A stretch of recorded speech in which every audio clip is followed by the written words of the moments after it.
Welcome to our Tuesday, September the 10th meeting of the Griffin City Commission. If you will rise, Commissioner Holberg will bring our invocation and Commissioner Flowers will bring our pledge to the flag. Please join me in prayer. Father, we're here today to ask for your blessings and guidance in the performance of our duties as elected officials. We pray for strength, love, knowledge, and understanding. Help us to recognize and solve the problems that are presented.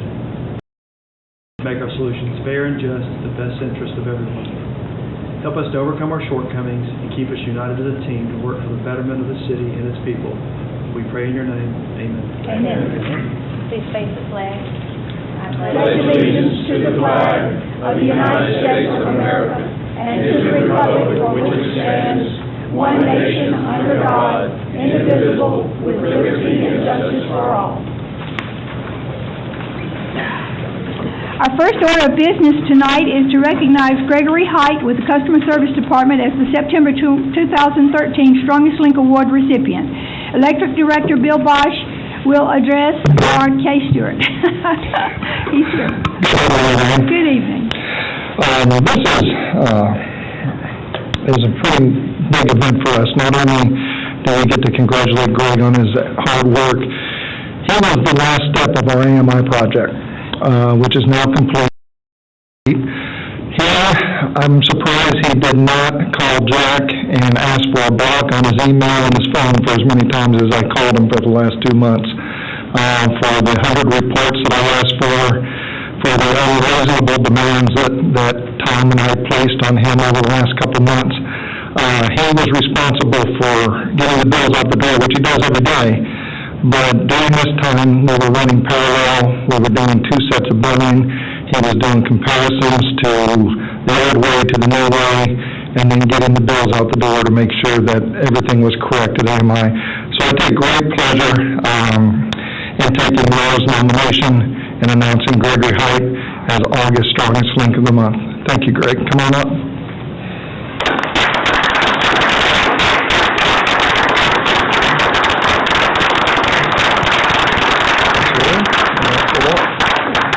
You only got 10 minutes. I only took 10 seconds. I'd just like to say thank you to everybody. And really, nobody wins anything like this by themselves, basically.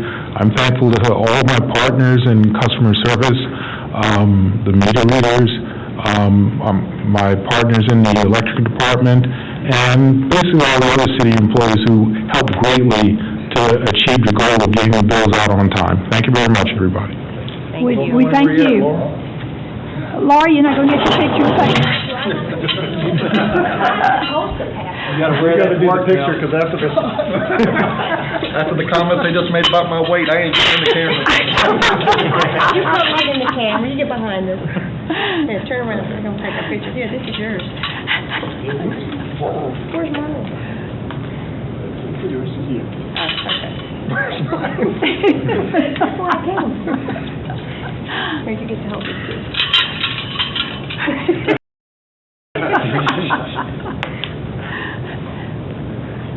A bangle.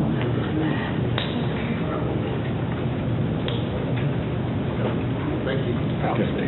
Very good. Very good. All right, next we're going to recognize Wendy's, located at 103 North Expressway, and Ortha and Julia Heggie, located at 453 Johnson Pool Road, for the Gorgeous Griffin's Commercial and Residential Beautification Award recipients for the month of August. Taurus will address. Good afternoon. Good afternoon, Madam, members of the board. This month's awardees are, of course, Wendy's, which is located at 103 North Expressway. If you ever drove by their business, it's very colorful. They keep it well manicured. It is a great asset to the city. And unfortunately, they were unable to be here tonight, as well as Mr. and Mrs. Hagee, who are located at 453 Johnson Pool Road. These are our 4th month that we've been doing the program, and we have had tremendous participation regarding it and had a lot of positive feedbacks, and hopefully we'll be able to grow this program even more in the future. Okay, good. Thank you. Thank you. All right, next we're going to review financials for July 2013. Chief Financial Officer Marcus Schwab will address. Good afternoon. Well, good afternoon, ladies and gentlemen. we're here to start off with the cash balance report, if you have any questions there.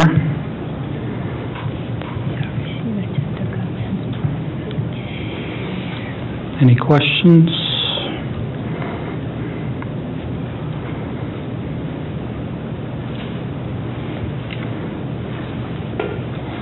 Okay. I'm going to take it as none. Okay. Next item on the list will be the revenue billing statements by fund. Shows the results of the operations for July. At this point, I'd like to make a comment about what we're on today being September, and some of the results that we're seeing coming through the billings and through the collections process. My counterparts in Henry County and other areas have the same issue with the revenues beginning to slip a little bit because A, the moderate temperatures, and B, the amount of water, the rainfall that we've had. So consumption is down on both sides of the equation there. We are looking at it right now. We're not taking any drastic measures at the moment. It's being evaluated, and at the end of this month, we're going to look for opportunities where we can adjust the budget accordingly. You budgeted kind of low on the motor vehicle taxes of $250,000. Yes, sir. It's running pretty healthy, that particular. Yes, there is also another discussion coming in after this where we talk about the local option sales tax and SPLOST, as well as the county's presentation, which coincides with the way our budget was prepared. So those revenues are slipping somewhat on the loss side because it's shifting over to the title ad valorem. I also had a question too on this Spalding Tornado Fund. We got $58 hanging around there. We're going to close that out soon? Yes, sir. That was money that came back. I believe, if I'm not mistaken, that's a revenue item, and that money was a refund that came in from the Spalding tornado thing. So as soon as all that stuff's cleared out next year, that'll probably go away.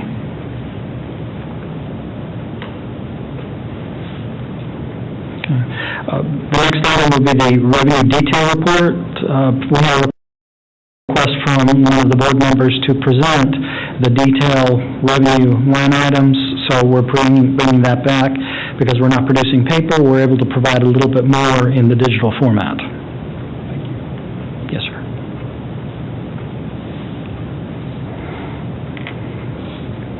Any questions on the detail revenue? Okay. Next item on the list is the local option sales tax. That shows the collections for the month of July and the last 2 years.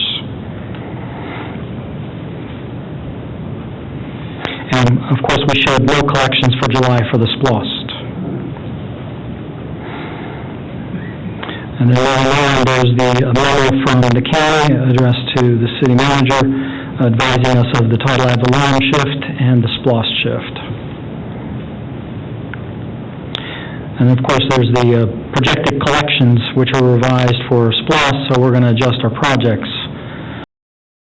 In the out years, we're going to drop some of those off then. I do have another item to bring up, and that basically revolves around the markets.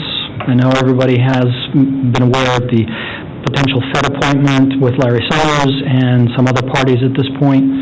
We don't know yet where the market's going to react with these appointments, because if you have an upper-handed philosophy on controlling interest rates, that could affect the market. If you have a soft-handed approach in dealing with unemployment or credit, quantitative easing, that can also echo into the markets. What I want to get to is the portfolio that the city has is structured heavily in bonds.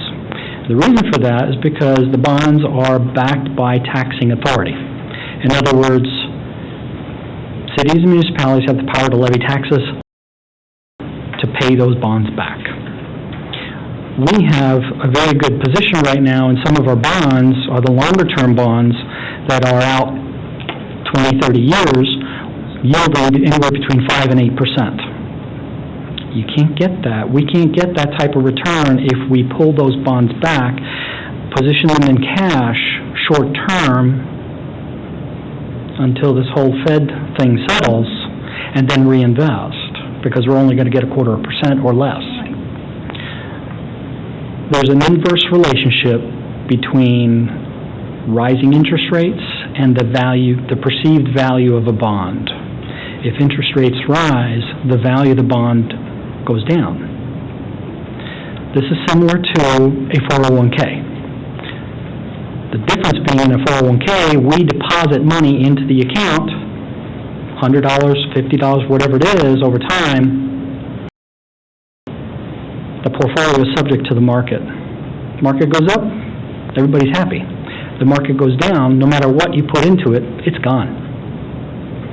The difference between the 401k and our bond portfolio, once the bonds mature, regardless of the perceived value today, they mature at 100%.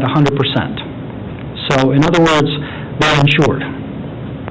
If we buy a $100,000 bond that yields 5, 6, 8%, today that value may drop because interest rates go up. We still collect that 5 and 6% return every year. That doesn't change. For example, the electric municipal trust fund that we have placed with Morgan Stanley, that is slated to bring in about $180,000 a year. The value may drop today on the books, but when those bonds mature, that $100,000 bond, we get that $100,000 back. So the recommendation here that we have for the board is that I've been in communication with Morgan Stanley, with Andy Harbour. We've had several conversations over the last couple of weeks about what may happen with the markets. And the conclusion that we have at the moment, and the recommendation that we have at the moment, is to sit tight, not to make any drastic moves into the portfolio, because we have the 5 and 6 and 8% yields that nobody else has at the moment. If we pull back and sell some of that longer-term stuff to preserve cash, the perceived cash, we forego that interest rate. So we lose that future cash flow. The recommendation that we have is to stay with what we have today. We're going to be in closer communication over the next couple of weeks as things get closer towards the Fed nominations to understand what it's going to do to the portfolio. And at that time, when the timing is right for us, we'll then come to the board and say, listen, this is what we recommend we do to the portfolio, or we'll have to pull the trigger and say, sell the long-term, pull it back. But for now, we're staying the course. We're going to disregard the ripples in the market, and we're going to keep heading forward with a long-term vision of maintaining the status quo, allowing the bonds to mature, yielding the 5, 6, 7, 8% return. Any questions? Well, it's staying the course to maturity works if you don't have to take out chunks. Correct. Then that market fluctuation you sort of dismissed is very important. So I think yes and no. When we sell a bond, we collect the par value. Well, when they mature, we do. When yes. we sell them, we get the market value. Right. Quite different. Yes. Right. I think. Are we expecting any cash needs to withdraw anytime? Not at the moment, no. But you just forewarned us, is that it? Yes, this is just a bringing up to date of some of the information that's come to me and that we've been participating in. Right. Are there any other questions? If not, thank you, Marcus. Thank you. Good report. All right, at this time, it's time for citizen reports, comments. At this time, the chairperson opens the floor for comments from the audience. Comments should relate to a specific agenda item not listed on the agenda for a public hearing or to a concern within the jurisdiction of the city. Commission meetings serve the purpose of conducting city business and are not a forum for the unlimited expression of opinion. The chairperson reserves the right to limit comments to matters germane to city business and may refer speakers to the city manager or other staff for resolution. Having said that, is there anyone on my left who would like to come forward and make a citizen comment? Is there anyone on my right who would like to come forward and make a citizen comment? All right, we will then go forward. We have no public hearings this evening, so we'll go into our consent agenda. And we are to consider approval of minutes of the workshop on August the 27th, 2013, and minutes of the regular scheduled meeting on August the 27th, 2013. Do I have a motion? Unless there are corrections or additions someone has, I move we approve both sets of minutes, workshop and the regular meeting August 27th. Second motion. Okay, we have a motion and a second for approval. All those in favor, please raise your right hand. Okay, it is unanimous. Thank you. All right, we're now into our regular agenda. The regular agenda includes items on which the Commission will individually consider and possibly take action. Item number 5, consider a request from New Mercy Community Services Incorporated to provide a letter of support for the New Mercy Ex-Offender Reentry Health Project. W. Theodore Harris will address. Good evening, Mr. Harris. Good evening. I'm going to defer, Madam Chair, to my pastor, Grady L. Caldwell. We always like to hear Grady. Good evening. Good evening. Thank you, Madam Chairperson, to members of this board, city manager, city attorney, and to the citizens of this great city. My name is Grady Caldwell. I pastor New Mercy Baptist Church here in Griffin. Within the last 4 years, a reentry task force was organized by members of Griffin and Spalding County to address problems of recidivism among ex-offenders. In 2011, the Griffin-Spalding Reentry Task Force was formed. Through collaboration with the Spalding Collaborative, we were able to obtain a grant through the Second Chance Act that allowed us to plan and develop a reentry program for Griffin and Spalding County. It was the charge of the task force to develop a strategic plan that addressed issues concerning housing, employment, counseling, education, health care of ex-offenders. In February of this year, a strategic plan was completed and submitted to the Bureau of Justice of Assistance. We now await opportunity to implement our plan. In July of this year, the Transdisciplinary Collaborative Center of Morehouse School of Medicine approached us and asked if we would apply for a research grant. New Mercy Community Services Incorporated, a 501c3, has stepped forward to collaborate with Morehouse and spearhead a study of health disparities here in Griffin and Spalding County, especially those disparities as they relate to ex-offenders. We come before you this evening requesting a letter of support for this research project, which seeks to inform policy decisions aimed at eliminating health disparities among ex-offenders. Our goal is to improve health outcomes for citizens of Griffin and Spalding County, to increase public safety, and to reduce recidivism. We know that an average of 217 men and 37 women are released from prison and return to Griffin and Spalding County each year. And that is the specific market that we intend to do the research on, those that will be coming back to this community. It is not our desire nor intent to bring in others from any other area, other than those that will be released to Spalding and Griffin County. The majority of these men and women reside in some of the poorest areas of Griffin. Incarcerated men and women suffer from staggering rates of communicable diseases. Ex-offenders with health issues return to prison at a higher rate than their healthier counterparts. By our calculations, the overall recidivism rate in Spalding County is an appalling 60%. We're asking you for a letter of support as we design a research project that will answer the following 6 questions. What health care needs do ex-offenders have? Are these medical and or mental health needs being met? If so, by whom? If not, what barriers are preventing ex-offenders from having their needs met? How do these needs affect the larger community? And what role does the health care of ex-offenders play in their success in reintegrating into the community as healthy, productive citizens? Answers to these questions and more will provide empirical evidence which will be used to drive health policies designed to eliminate health disparities among the neediest members of our community. In the interest of improving the health outcomes of all of our citizens, in the interest of increasing public safety and reducing recidivism, we humbly request your support in the form of a letter of support as we do this research.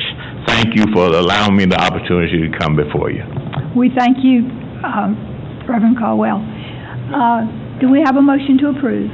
May I ask a question first? Certainly. The letter that was presented in the packet was signed by the Spalding County. Is it the letter you want from us, virtually the same letter? Virtually the same letter, yes. Okay. Yeah. I move we approve. I second. All right, we have a motion to approve and a second. All those in favor, please raise your right hand. Okay, it is unanimous. Thank you for your support. Thank you, Reverend Caldwell. Item number 6, consider the purchase of one 2013 Caterpillar CT 660S roll-off truck for use in the Solid Waste Division commercial collections from Yancey Brothers Incorporated in the NJPA-approved vendor. Who is the NJPA-approved vendor for the purchase price of $160,000? Make a motion to approve the purchase. We have a motion to approve. Do we have a second? Second. All right, we have a motion and a second. All those in favor, please raise your right hand. Okay, it is unanimous. Thank you. Item number 7, award the bid and construction contract to Southern Champion Company Incorporated for the expansion of Steel Branch Regional Reservoir in the amount of $4,626,600. Dr. Keller will address if necessary. We have a motion to approve. Do we have a second? Second with questions. All righty, we have a motion and a second. Go ahead and ask your Dr. question. Keller, the prices on the different bids that were submitted, or the offers, there was $1.5 million between the low and the high. Are you comfortable with this company that's performing this work, that we won't be second-guessing ourselves 3 or 5 years down the road? No, they're a reputable company. They're a construction. They didn't have any work at the time, and they needed to go to work. So And this is below what we originally thought budget-wise? the construction is, yeah. Construction is? Yes. Okay, thank you. Do you have an idea of how much below we're talking about of that piece of that budget? Well, the whole budget originally was supposed to be $5.2 million, and we had to scale back the project due to underestimation of the project by the engineer. We're getting what we need in order to facilitate it, but the total project is right now about a little over $6 million.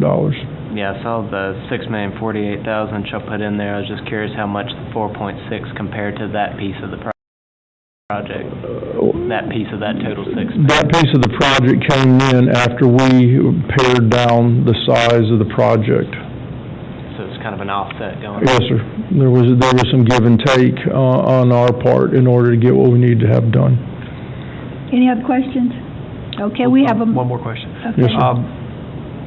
Our current capacity, our water line will not send 12 million gallons a day, but does this include the pump system, or does this involve the pump? Our current return capacity coming back to Griffin is 10 million gallons, and this will give us the redundancy from Steel Branch in order to augment the system. Okay, thank you.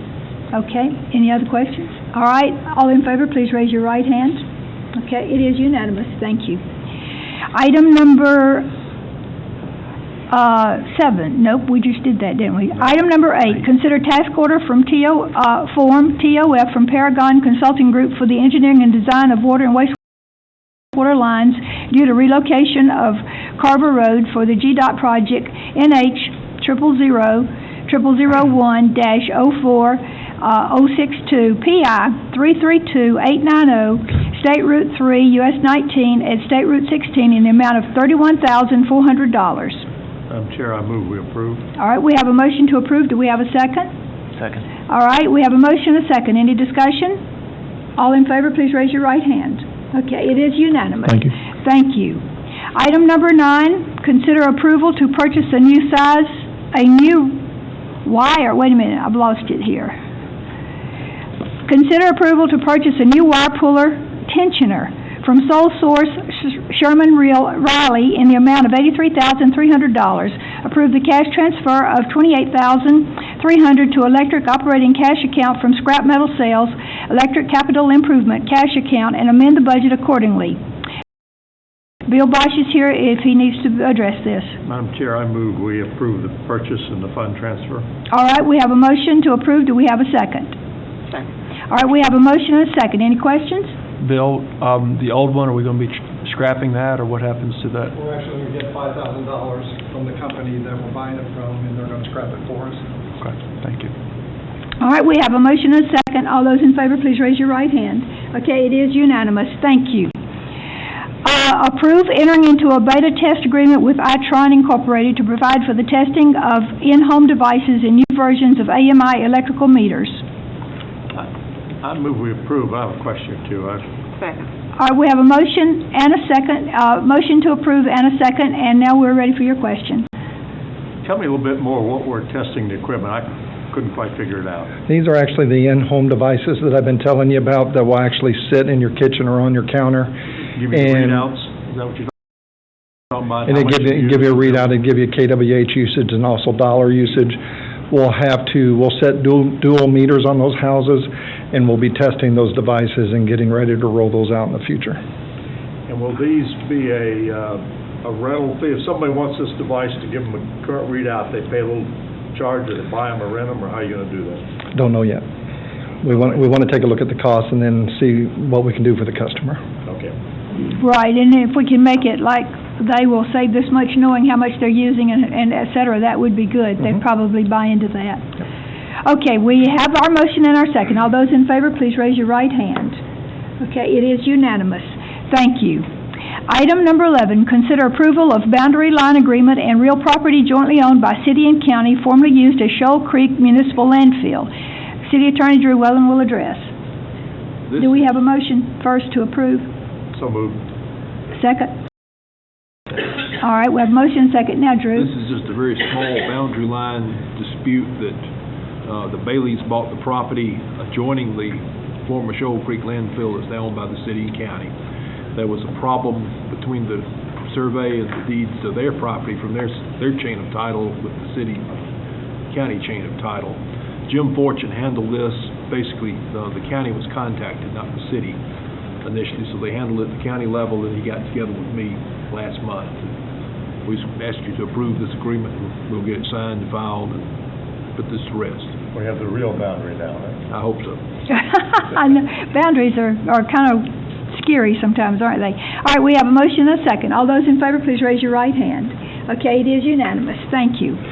Item number 12, consider approval of a lease renewal with True Check Incorporated for 293 square feet of space located at 100 South Hill Street, 1 Griffin Center, Suite 114, in the amount of $759.72 per month for the term of October 1, 2013 through June the 30th, 2014. So moved. All right, we have a motion to approve. A second? Second. Okay, we have a motion and a second to approve. All those in favor, please raise your right hand. And it is also unanimous, Judy. Thank you. All right, that concludes our regular agenda. City Manager, are you ready for a report? Yes, ma'am. 9 o'clock Saturday morning is the United Way boat race down at Dunedin Park. It's always an exciting time. And Do we have one in it? our electric department for the last several years has had a great entry, and they'll be there again, so we'd like for you to come out and support them, and hopefully they won't drown. What time is it again? Starts about 9 o'clock. And then Saturday afternoon, we have the Taste of Music Festival. That's right, downtown. yeah. So from 4 to 10 o'clock, we'll have lots of food and some live music at 6th Street Park, so we'd like to invite you to that as well. Put on your calendar for September 27th at the golf course. We're having our second annual Project Share golf tournament, where all those proceeds go to the Salvation Army Project Share Fund. So we'd like for you to be around for that. And on Sunday, the 29th, we'll have the ceremony to rename the pool, the city pool, in honor of Miss Kimberly, and that'll be at 2:30 on Sunday, the 29th. What are you doing out there? Redoing the parking lot? Is that what you're doing? At the city pool, yes. No, ma'am, that was some of Dr. Keller's stormwater improvements. So you're going to put grass there? You're going to put asphalt? What you going to do? No, it'll be grassed over. Grass and asphalt, right? It won't be ready by then for the dedication. I mean, it's going to still be dirt, right? No, we'll take it. Yeah, we'll probably have it cleaned up by the 29th. Okay. All right. Just making sure. So all I have. Okay, city attorney? I don't have anything. Okay, Ryan? No, ma'am. Cora? Nothing. Cynthia? Nothing. Shahir? No. Dick? I have to break the pattern. Just bring you up a little bit on the airport authority last night. You got 30 minutes. We are. No. So you I know, would've we had are last moving night. on parallel tracks. We continue to work on the possibility of getting a new airport. Been looking for financing that works with both commission budgets. That has not appeared yet. In the meantime, Robert has been helping us work toward how better to run the existing airport and try to cut the losses there. We have some ideas how to do better business at the airport, so we're working on both fronts at the same time. Whether we get a new airport or not, I don't know yet. If you don't have the right financing, the numbers don't work. But at least we can be working on the old airport and trying to run it as a better business than we are now, so that's what's happening. Okay, thank you, Dick. Doug? Remember, it'll be the 12-year anniversary tomorrow in regards to Yes. the 12-year anniversary of 911, and thank those that served our country and those that lost their lives. And wanted to commend Chief Strickland for a man of integrity. We're glad to have you on board and for all you do, and thank you. You know, we have a fantastic fire department, our public safety, our police, and our fire department. We are very fortunate in this community to have such dedicated servants taking care of Griffinites. Jack, love the tablets. They are marvelous. I want to tell you, it was so nice just picking up a tablet today instead of a package of paper this thick to come into our meeting. And it really works well. And Judy likes it too. Yes. Okay, any other comments? If not, do we have a motion to adjourn? Motion to adjourn. A second? All right, and we can adjourn by standing. I think I learned that last night.